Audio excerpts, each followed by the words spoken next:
hopefully you guys are slowly connecting on here. Thank you for registering and joining us this evening. Let's see if we can, I know Michael, oh, and Michelle. I know I have like quite a few people registered, but so we'll give a couple minutes for like people to hop on. But otherwise we'll just get started and they can join us when they do. But a quick like rundown of kind of how these virtual trainings typically go. We should be pretty much all set in about 45 minutes or so. I'll try to get us all out a bit early to kind of enjoy the rest of our evening. But please like stick around till the end and not kind of like hop off too soon, because what I'll end up doing is in the Zoom chat, I'll send a waiver link, which is just like a quick Google form. And that'll like take like 2 minutes, and that will give me your mailing address for when I kind of send out the Narcan kits for y'all next week. I'll send those out. So make sure you don't log off until you kind of fill out that waiver link. And otherwise, if you miss it or have any trouble, you guys should all have my email from earlier today. I think we're doing quite well actually in terms of participation. So my name's like Marissa Gardio. I'm the Naloxone kind of coordinator and program coordinator at Families Against Narcotics, who is organizing this event and hosts these kind of public virtual trainings and a lot of in-person trainings in kind of the Southeast Michigan area. But I'm glad you guys found us and took the opportunity to kind of be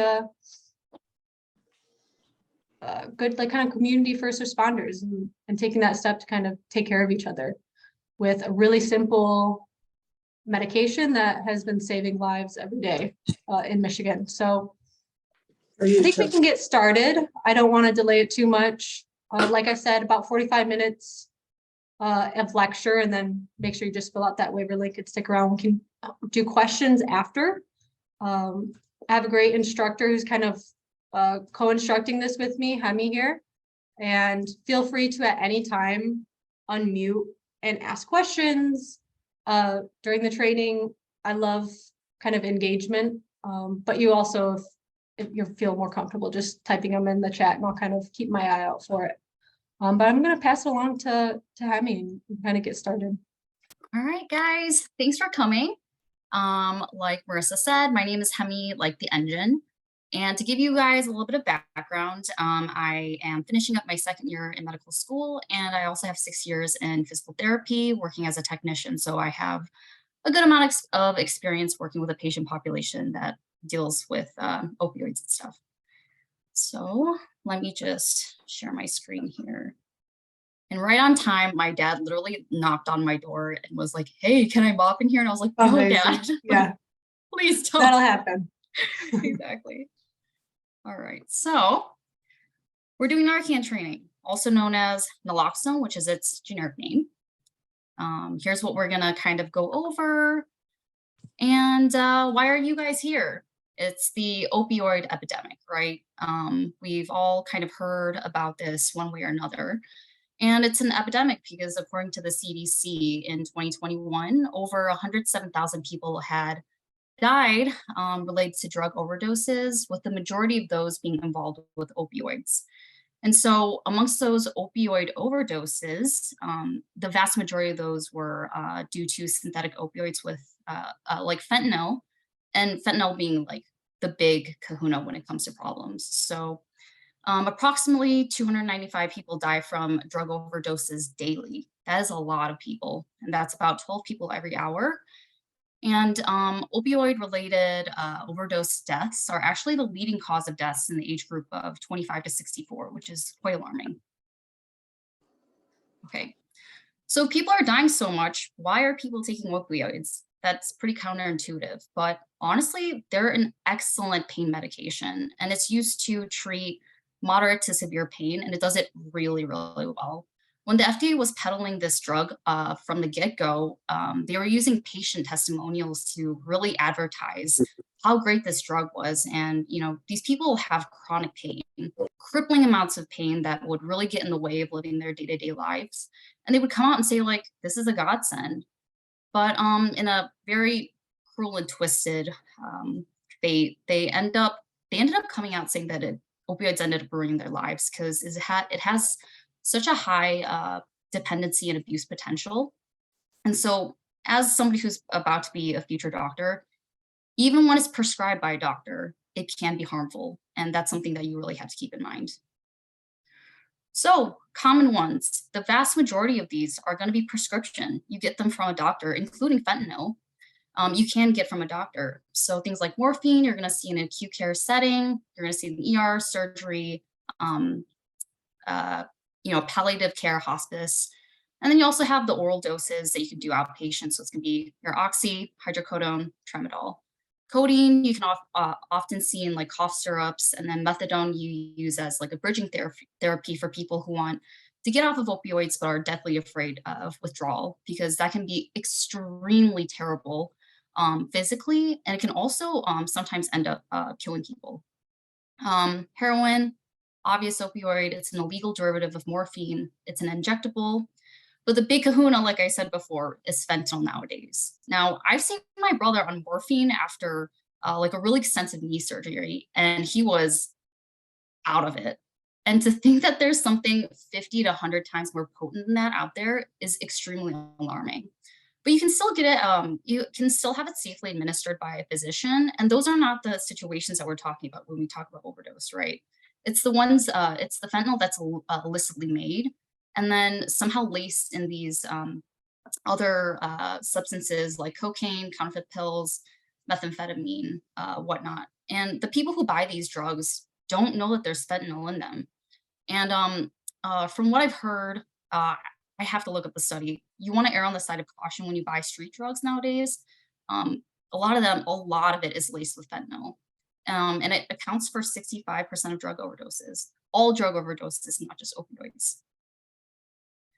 So you can see here, the rest of the opioids, they really haven't, changed too much when it comes to over time. It hasn't increased or decreased when it comes to the frequency of overdose deaths. But opioids have shot through the roof over the past 5 to 6 years. And why is that? It's because of fentanyl. So when is an overdose most likely to occur? So ironically, it happens after someone has just overdosed and has been treated with naloxone or Narcan. And it'll be often people who didn't want to come out of their high. You gave them this Narcan, they want to get high again, they go back and they overdose again. Also, after extended periods of time of sobriety, so whether it be involuntary or voluntary, so either they're leaving prison system, extended stay at the hospital, or they're trying to be sober and they're relapsing. What happens is as their addiction progresses, their tolerance goes up and they have to take more drugs in order to keep that high. And then they come off of it. And when they're sober, the tolerance goes down. Your body's ability to process it safely decreases as well. When people often relapse and go back to using, they'll go back to that original dose at their highest tolerance and then immediately start overdosing. So that's a point, that's a very important point takeaway. Also, a big one for me, because I'm studying for boards, opioids. You never mix and match with alcohol, benzos, or other sedatives. It has an additive effect on your respiratory system. And so it's just going to stop people from breathing. And that's really scary. You never want to mix those. And people who do often see very, very terrible results. So specific effects of opioids, let's talk about it. So they enter your bloodstream and it affects different levels of your brain. So anything from like your brain stemming up, it's often associated with more positive things like pain relief, euphoric mood, drowsiness, but you can't pick and choose where it activates your brain. It's going to do the whole thing. So the brainstem is kind of involved with the overdose aspect of it, and that's going to be decreased blood pressure, decreased heart rate, and also it's going to stop you from breathing.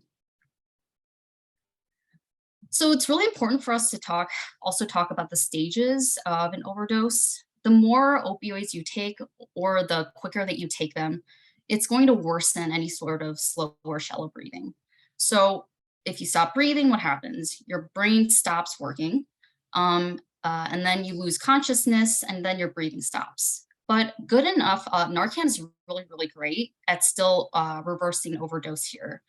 And there's a reason for that. If your heart is still pumping your blood, as long as it enters your bloodstream, your heart is pumping it and it's going to enter your brain. But once your heart stops beating, there's no way for that drug to travel throughout your body and reach your brain. Okay, so that's where there's no use in administering the Narcan. You want to start doing chest compression, CPR. You want to look for an AED. But before all of this happens at all, call 911. Call 911. That is the most important thing. Okay. So how to assess people for breathing. This seems very intuitive, but you want to do this in a systematic fashion because you want to make sure that it's not anything, obstructing the airway. And you want to make sure that it is, in fact, due to your opioids stopping your brain from sending the signals to your lungs to breathe. So to open the airway and to make sure that your tongue is not in the way, you want to tilt the head back and then lift the chin up. And so just like that bottom diagram, you want to get down to chest level and look to see if the chest is rising. And then you also want to try to feel if there's any air coming away from the nostrils and mouth. And also you want to hear for breath sounds. So signs of an opioid overdose. Slow breathing, big time. You want to make sure that you count how many breaths or how many seconds per breath that they take. 8 seconds is an extremely long amount of time. You're going to notice that like, oh, this is like way too long. You could time it yourself, but it's almost like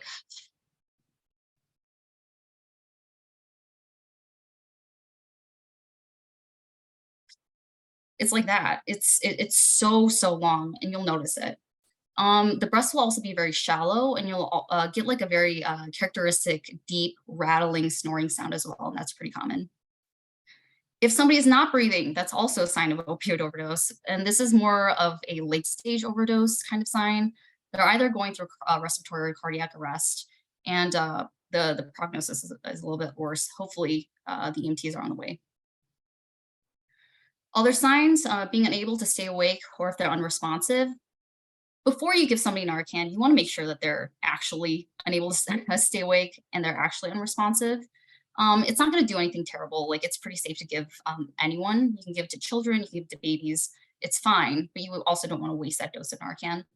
But you want to, you want to shake them aggressively, but don't hurt them and say, hey, try to get them to wake up. When that doesn't work, you want to do a sternal rub, which is you take your knuckles and just like in the picture, where your rib cage meets in the middle of your chest, you want to rub with a decent amount of pressure. And if you do it on yourself, it's pretty painful, but it's not going to harm someone.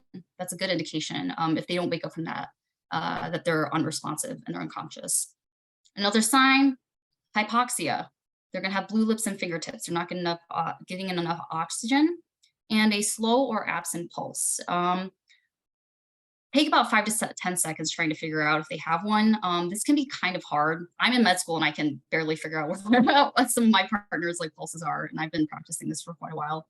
Take 5 to 10 seconds. Everybody's anatomy is very different, and it's going to be very difficult if somebody has a pulse or not. Move on to the next steps if you can't find it. Pinpoint pupils are absolutely a knee-jerk thing that you should associate with an opioid overdose. That is something that is intrinsically linked to an opioid overdose.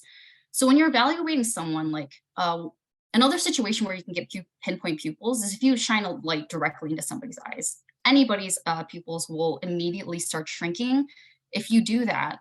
So when you're evaluating somebody for an opioid overdose, you can use your cell phone flashlight, that's fine, but make sure it's from far away enough not to get that reflexive reaction so you don't confuse it. Another thing is gonna be clammy palms and then like a pallor to the skin. Yeah, that's me. All right, Marissa, I'm gonna Awesome. stop sharing.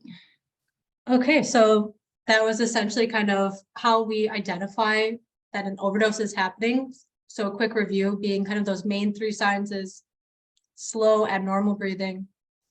They're unconscious, you can't wake them up, or they can't stay awake. And those pinpoint pupils, like Hemmer was saying. So keeping that in mind is kind of how we know an overdose is actually occurring. We can kind of talk about what we can do. So let's share that screen with you. I'm going to try to get us at the right point here. Okay.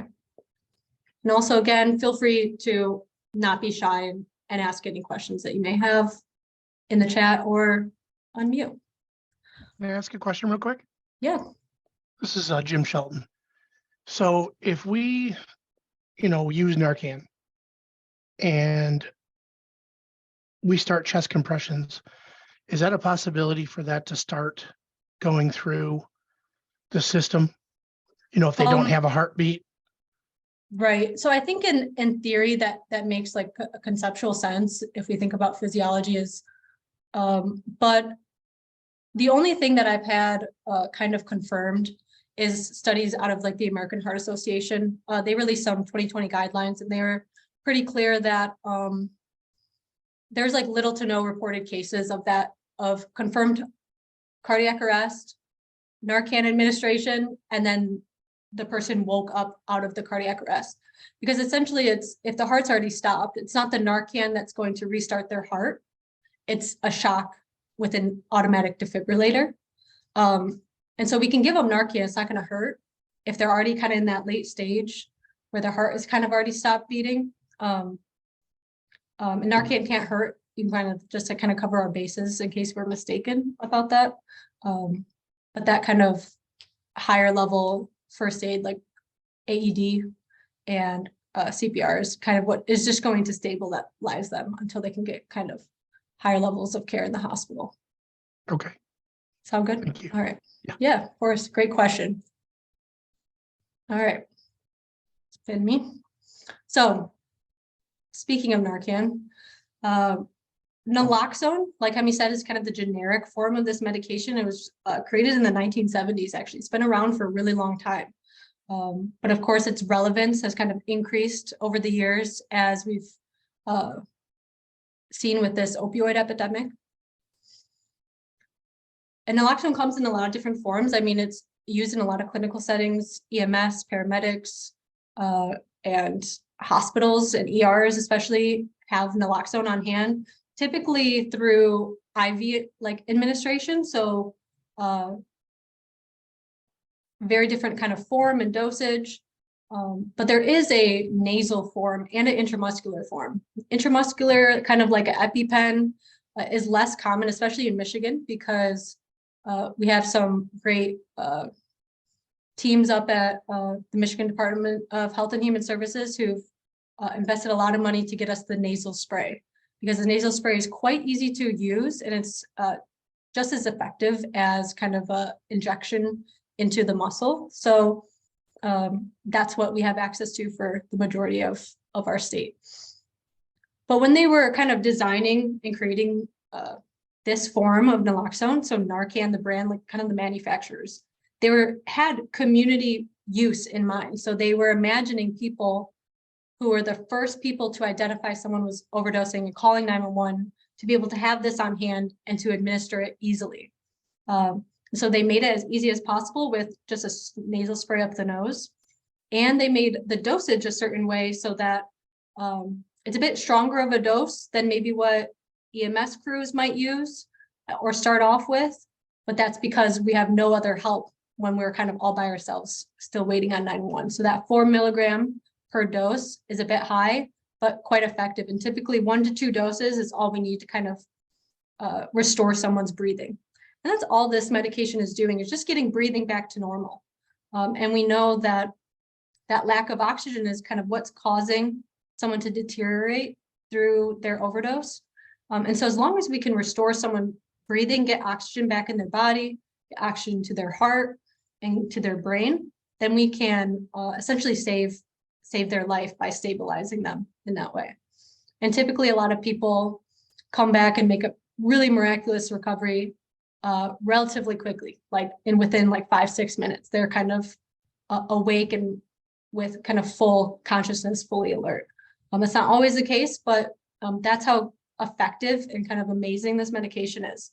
We can give it to both adults and children. It's a super safe medication. There's really little to no side effects, unless you have some sort of like allergy to the ingredients of naloxone itself. You really won't harm anyone by giving it to someone, even if you're like mistaken. So if someone isn't overdosing or they're not overdosing on opioids and we give Narcan to someone, there's not going to be any negative effects. It just won't work.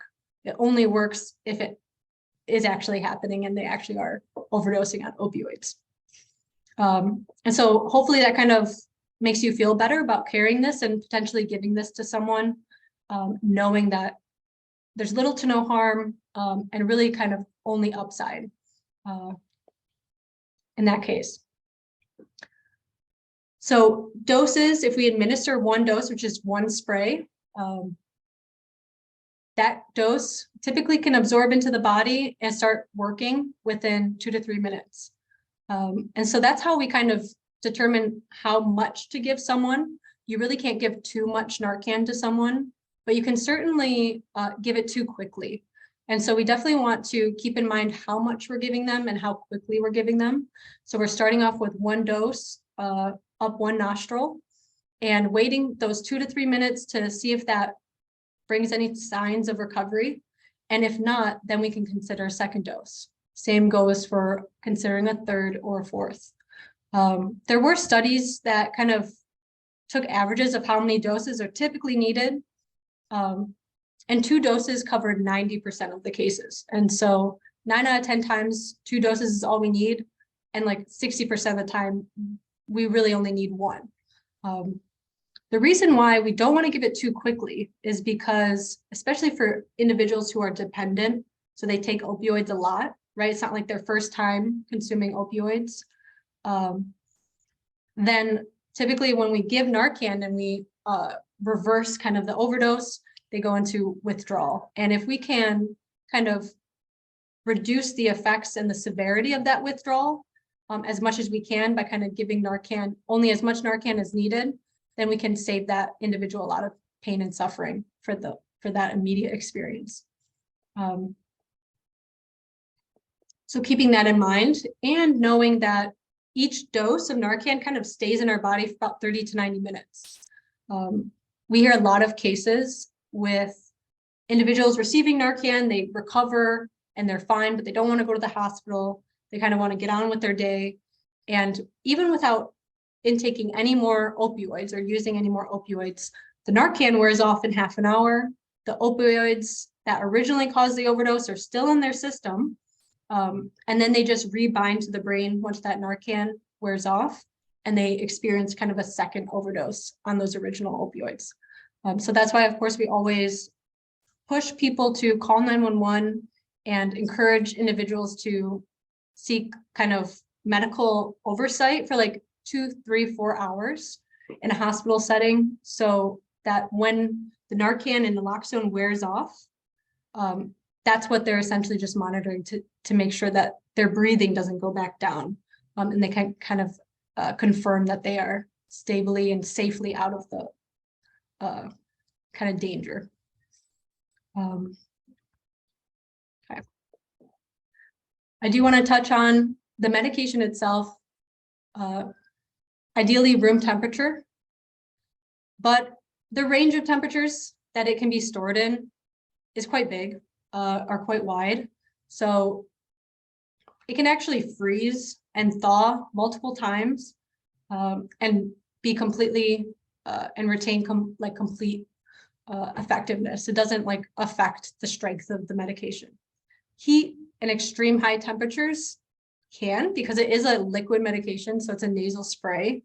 And so of course, if we kind of like keep it in our car in the hot summer and we boil it a little bit on those really hot summer weeks and months, then of course that can certainly affect its strength, right? But it doesn't necessarily make it toxic or anything if we do accidentally leave our Narcan in those kind of extreme conditions. I keep my Narcan in my car and I take it out if I suspect that it might freeze or that it's getting really hot. But otherwise, it's pretty safe to kind of carry with you wherever you are. Expiration date, 3 years. is the new FDA released updated expiration date. Especially if we are keeping it and storing it in good condition, like temperature conditions, it will certainly last much past that 3-year mark. And so we never want to throw out our expired Narcan. It certainly doesn't become toxic or anything like that. If anything, it just loses a little bit of its effectiveness year after year. And so if that's all we have on hand, we encourage you to use it in the case of an overdose. Okay, so this is really what it's doing in the brain. We think of kind of it bound opioids that are bound to our brain and our brainstem, slowing our breathing while we're overdosing. We introduce Narcan, and the Narcan pops off the opioids off of our central nervous system. And that's why we see that breathing return to normal as our body kind of doesn't have that influence, that depressive downer from the opioids. Speaking on laws related to opioid overdoses and giving Narcan, especially people get a little nervous imagining themselves doing this for a stranger, especially if they don't feel confident they're 100% sure they know what's going on.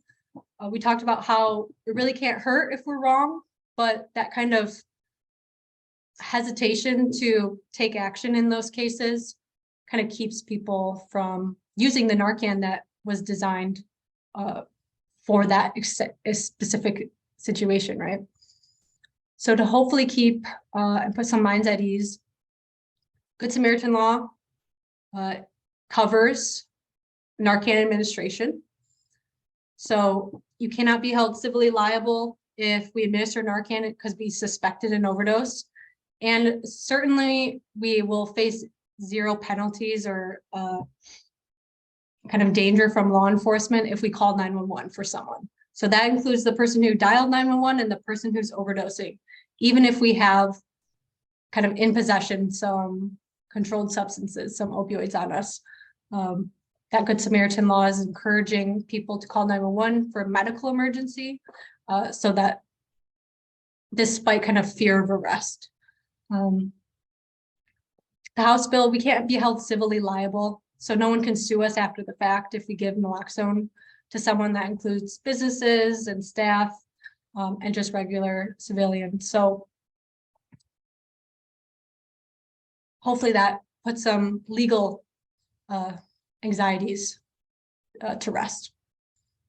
Actually administering the dose, so we talked about it being a nasal spray. 1 spray is 1 dose. So when we take it out of the packaging, all we do is put that nozzle up that nostril. Doesn't matter which one, we just pick one, put the nozzle as far as like kind of it will naturally go. And then we push the plunger all the way. And that is administering 1 dose. And then we kind of pull the device out, and that is throwaway because we give the full nasal spray for each dose. If we are considering a second dose, that would be a second nasal spray. So in each of your guys' kits that you'll be mailed includes 2 doses, meaning 2 nasal sprays. Just because there are 2 sprays in each kit doesn't mean that we have to use 2 sprays on someone or that we give them at the same time. Remember, we start off with 1 dose, wait 2 to 3 minutes. If we don't see improvement, then we can take out our second dose and give another spray. Okay, so let's kind of bring a lot of these ideas together. If we do find ourselves in a situation where we suspect someone's overdosing, we definitely want to keep our own safety in mind before we intervene. Like kind of a safety tip, especially for these emergencies, we want to be thinking about sharps and needles nearby. So it's definitely a possibility that we have some used or unused needles that we might poke ourselves with if we're kind of interacting with someone and trying to help someone. So being really mindful of what we're touching. We don't want to root through like anyone's clothes or their pockets looking for a license or ID. It's just not necessary.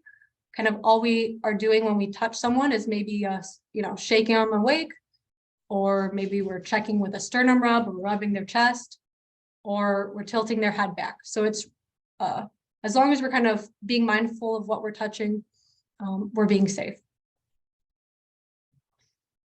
But okay, so we suspect someone is not looking very well. We might suspect someone's overdosing for some kind of context clues of and situational context clues, right? So are they is someone sleeping? Are they just high, kind of drowsy, or are they overdosing? It's really important because if they're overdosing, then we are going to be considering Narcan. We're going to be calling 911, right? So talking again about, trying to wake someone up normally, calling out their name, shake their shoulders, no response, then we want to go to that sternum rub.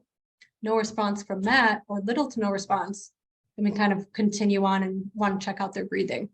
Tilting their head back, listening and feeling for breath. If it's slow, irregular, or not present breathing, or we hear those snoring sounds, deep rattling snoring sounds, then we want to kind of start really considering that this is truly an overdose, right? And maybe probably with this much time interacting with someone, just looking at their general appearance, we've already noticed that their skin is quite pale, a bit sweaty. Their lips might be a bit blue or purple. And if we took that time to kind of check out their pupils as well, they might be pinpoint. So with kind of all these factors suspecting and pointing to an overdose, then we should definitely be calling 911 or having someone else call 911. A quick reminder, when we call 911 for any type of emergency, we want to definitely be as specific as we can to dispatch. So making sure we are telling them all that we know and where we are. So especially if we're like in a building or in a house and we're on the second story or there are stairs to get to where we are, being as specific as we can to dispatch so that those EMS crews can get to you as quickly as possible without kind of backtracking and trying to figure out where you really are. So if we've called 911, we have Narcan on hand.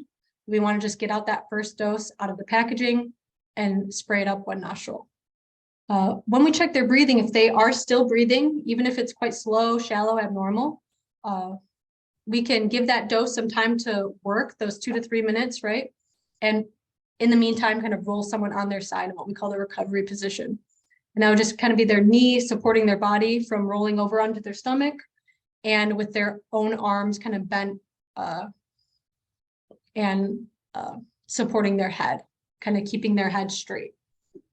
It's really important to lay someone on their side, right, during an overdose, because we might run into kind of vomiting or while they're waking up, not feeling quite nauseous. So we definitely want to make sure that someone is not on their back unless we need them to be, because we're doing compressions or kind of already at that scenario. So we give our first dose, they're on their side. While they're like kind of laying on their side, we're waiting for 911, we kind of can keep stimulating someone. We can rub on their chest up and down, try to stimulate them to be wake up just a bit more quickly. We definitely I want to take this moment to talk on not putting anything in someone's mouth, trying to make anyone drink any water, not throwing some water and splashing water on people's faces or throwing people in cold showers or any of those types of strategies that we typically see a lot of the times when people are kind of panicking, trying to wake someone up. The solution to waking someone up during an overdose is an internal solution. It needs a medication in their system, which is Narcan. And so any of those other tactics can actually be quite dangerous. And especially when we're dealing with cold and water, we're talking risk of like hypothermia and making things worse for that person. So sticking with keeping someone warm and our sternum rub instead of kind of any other type of misinformation, right? So if we don't see those signs of improvement, like their breathing doesn't improve, get a bit quicker, more normal, their skin doesn't really improve, then we can get out that second dose that comes in our kits and spray it up the opposite nostril. Being mindful that that person might wake up relatively soon and then be in immediate withdrawal. And so that might look like a bit of irritability, confusion, vomiting, sweating, all of those common withdrawal symptoms from opioids. If we think about someone who's just overdosing and now they're really rapidly recovering and their brain is kind of coming back online after being offline for however long, that's really hard for the brain to catch up to. And so that's why we see that confusion and why we see that irritability and sometimes aggression from people. So keeping in mind that that's just a normal reaction and it's not that person. And ideally trying to still stay with that person, but of course, kind of keeping ourselves at a safe distance if need be, until EMS arrives. Okay. Here's our kind of second scenario of the first thing we talked about is we give a dose, lay them on their side. That's kind of really typical for supporting someone in these emergencies. But what if we don't realize something is happening and they're overdosing until kind of that late stage where their heart possibly has already stopped, and they might be in cardiac arrest. So this is kind of our scenario number 2, where we have to consider CPR. So we can assume cardiac arrest if someone has already stopped breathing completely, or we hear gasping breathing sounds. It's not true breathing, and it's really abnormal and kind of quite scary to hear. And we can assume that no pulse, especially if we couldn't find a pulse for about 5 seconds, trying to check that carotid pulse, then we should prioritize CPR. Laying someone on a flat, hard surface. Hard surface is really important. A lot of people try to do CPR on beds and on couches, and all you're doing is just pushing their body into a couch, and you're not really pushing into their chest. So making sure they're on their floor and moving someone if we have to, and getting some help to do so if need be. And depending on your skill level, right? If you've never taken a CPR class, nearly everyone can do hands only, which is nonstop, just compressions on someone's chest. And if we've already called 911, 911 can kind of talk you through how to do that. If you take it a CPR class and you learned about, giving that mouth to mouth with the compressions or rescue breathing, that is preferred because we're talking about a person who hasn't had a lot of oxygen really recently or for a long time. And so those rescue breaths can improve kind of someone's chances quite significantly. But of course, it all depends on your skill level, depends on how comfortable you are. And you can kind of always have that support of that 911 dispatcher in case kind of all of this goes out of our heads and we kind of forget what to do. Right, grabbing that AED if it's nearby, because that is what is truly going to help someone who's really in cardiac arrest, is kind of a shock, right? And so if this is our second scenario, we can still give Narcan in case we're wrong about that heart not being active. So if we have it on us, great, we can give a quick dose quickly and then go straight into CPR, but we should definitely not run back to our car or waste too much time finding Narcan. If we suspect cardiac arrest, we should forget about it. If that's the case, we would really delay compressions, and we should just prioritize staying with that person and administering CPR. Okay, any questions about that? Because sometimes there are quite a few. Okay. If we use our Narcan that you are going to be receiving from us in about a week, please let us know. So on all of your kits, there'll be a sticker. Kind of with information, there's a phone number there or there's a QR code to kind of let us know that you used your Narcan because you found yourself supporting someone and helping someone who is overdosing. And if you let us know, which is a really quick Google form kind of quiz of kind of very basic non-identifying information type of vague answers and questions, then you can actually mark that you would like a replacement kit, and I will send you one for free through the mail. So that way we kind of always have Narcan on hand, even if we end up using our doses. But of course, our goal at FAN is to keep people alive enough to find some type of healing, because especially those individuals who are struggling with opioid dependence, we at FAN are an organization who knows all too well kind of how difficult this disease is for individuals and their families. And to be frank, dead people can't recover. So fentanyl, which is killing so many people in our state, so many friends and family members. If more people had access to this medication, knew what to do, and felt comfortable enough to give it, could save a lot of lives and give people as many chances as possible to kind of find recovery in whatever way that means to that person. We have a lot of great programs that help people get into treatment. Our Hope Not Handcuffs program pretty much gives access to all of the services that FAN provides across the state. So peer recovery coaches, which are free, sober living scholarships, all available if we call kind of the Hope Not Handcuffs phone number, which we can find on our website. But also that program can use a lot of volunteers. So if this is something that you are passionate about and you want to be more involved in, we are in desperate need of volunteers across the state. So if this is interesting, scan that QR code or just go to our website and kind of learn more about how to become an angel. So we talked about recovery, right? And kind of our immediate goal, but not everyone who's overdosing and survives that overdose event wants to immediately, enter a sober life and commit to abstinence, right? That's just not the reality of the situation. And at FAN, we meet people where they're at, and we don't discriminate based on kind of where they are in their substance use journey. And of course, that idea of kind of reducing harm and keeping people as healthy as possible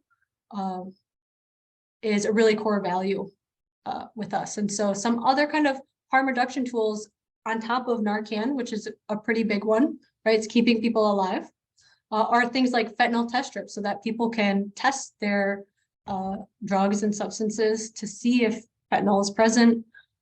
We have a great harm reduction program called Harmless that works out of Macomb. And there is access to a lot of those supplies if we reach out to our Harmless program. A lot of cool, really effective and great people who make up all of our other programs. So please, if you haven't already done so, check out our website.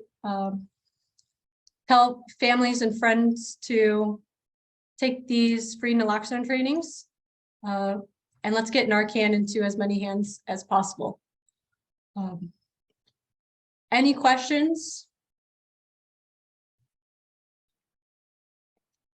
How do we feel? Waiver time. So I will send in the chat the waiver link. If we have multiple people watching this training on these accounts, right? I see maybe Alex Meyer has a few people joining on one screen. To get 3 Narcans, right? I need every individual who wants one to fill out a waiver form. And so if we can all try to click that link and fill it out individually, and making sure that the address that you fill out on that waiver form is the address you want me to mail the Narcan to, because that is what I'm going to send it to. I think a couple people are kind of dialing in and might not have on their phones and might not have access to the chat. So I might send out this waiver link after tonight's training to everyone's email. Yeah, Marissa. Yeah. Yeah, I was on the audio call, and I'm not actually on the Yeah, that's what I Zoom. figured. Yeah. Yeah, so what I'm gonna do is, if you can't access the chat right now, I'm gonna send everyone the email, the link in an email. Great, thank you. With And that, please- could you yeah. also send that information about the fentanyl training? Is that both individual or groups? So there's not necessarily training in fentanyl test strips, but there's certainly Test strips, access to right. those supplies if Okay. needed through our Harmless program. That would just be kind of calling that main phone number on the website for that program to learn more. Okay, Or any questions you may have. great. Yeah. All right. If you filled out that form already, really should only take 1 or 2 minutes. You are free to enjoy the rest of your evening and hop off. But I will stick around for a few minutes in case anyone has some kind of last minute things they want to ask or talk about. Would you like us on the audio to reply to your last email, or You know what, actually, if you so we can submit the get the waiver form, form? if you submit the form, I see that it comes through. And so that's kind of how I check it off. So you don't necessarily have to tell me that you did it.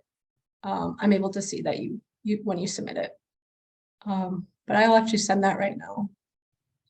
Should be quite quick.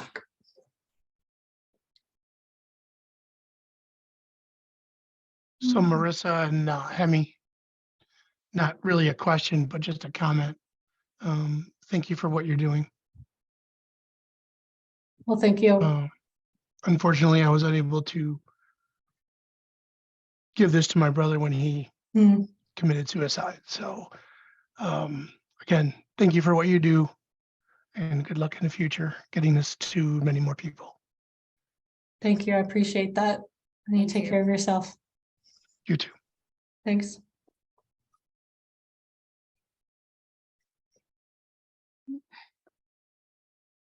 Thank you, Tiffany, for joining.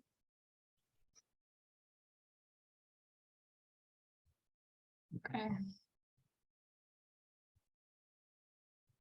I gotta say, both my parents individually at 2 separate times decided to knock on my door and ask me what I was doing. I told Lesson them learned. both Yeah. multiple Did you? times. 6 That's o'clock. amazing. Yeah. Oh my God.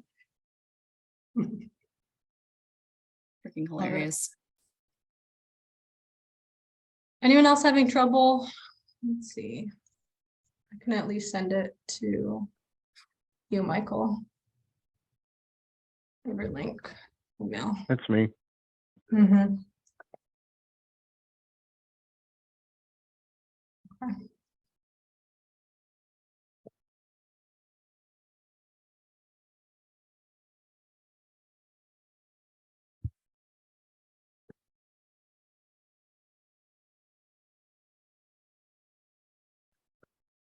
Okay, I see it. Awesome. All right. Well, hopefully you have no trouble filling that out. Yeah, I'll let you know if I do or not. Okay, perfect. Well, you have a good night. You too. Thank you. Thanks for coming Thanks. out. Michelle, did you have your hand raised from earlier, or are you all set? Do you have a question for me? Thanks, Michael. Okay, can you hear me now? I can. Yeah, sorry about that. I was just playing all around with it, whatever. Anyway, excellent presentation. Thank you. I don't see the form, and can you tell me Oh. where it is? Let me send it directly. So are you on your computer joining us on I'm Zoom? I'm on my cell phone.